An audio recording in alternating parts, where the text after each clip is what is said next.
United States of America. Thank you, Mr. Chairman. Thank you, Senator King. Senator Rounds, please. Thank you, Mr. Chairman. First, let me thank all of you for your continued service to our country.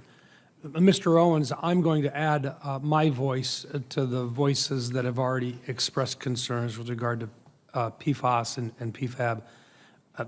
Thanks for taking the time to meet with me in my office this last week.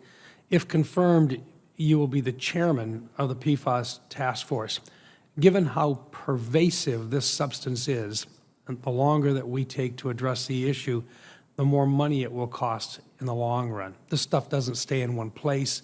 It continues to permeate throughout the soils, in and around the bases where it's been used for firefighting material. If we don't begin to tackle this as soon as possible and get ahead of it, it's just going to cost us more money in the long run. So we're either going to pay now or we're going to pay a whole lot more later on.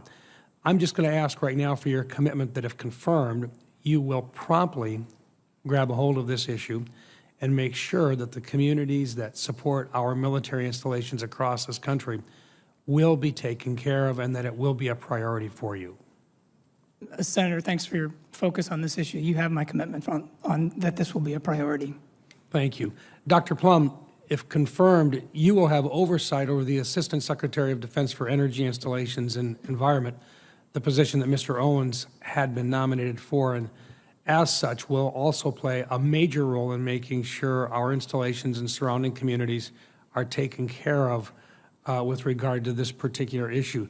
Do I have your commitment that if confirmed, you will also look into the issue, and if any additional resources or authorities are needed to address PFAS remediation, you will promptly let this committee know?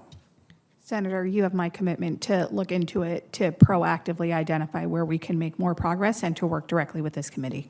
Thank you. Dr. Taylor Cayley, did I say that right? Taylor Cayley. Cayley. Close. Thank you. I'm going to work at it.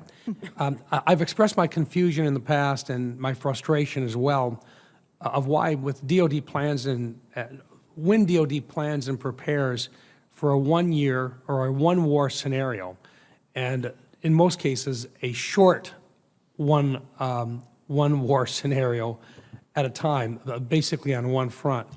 Many leading defense experts believe that if engaged in a shooting war with a peer or a near-peer competitor, we would run out of many of our best weapon systems and munitions in 1 to 2 weeks.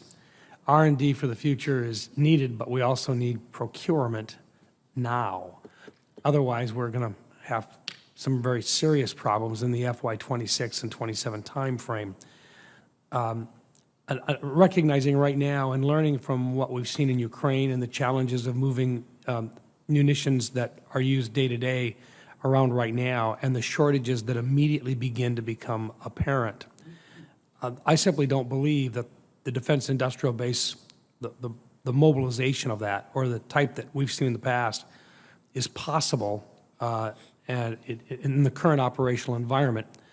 And it would appear to me that we're going to have to refocus on how quickly we can come up to speed and begin to produce munitions that we've sometimes just taken for granted in the past.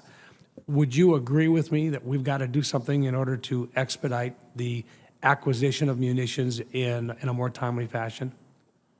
Senator, I absolutely share your concern about our supply chain vulnerabilities. I think the war in Ukraine and following COVID-19 really laid bare some of these vulnerabilities and these critical challenges that we've known for a while, but certainly more acute now. I think if confirmed, it will be very important to apply lessons learned from this Ukraine aid and also to figure out how best to support the industrial base in building more hot production lines as Undersecretary LaPlante has advocated for. I think some of the key issues that I outlined earlier, like workforce issues, challenges with programmatic and budgetary stability, will be key pieces to look out for and to focus on.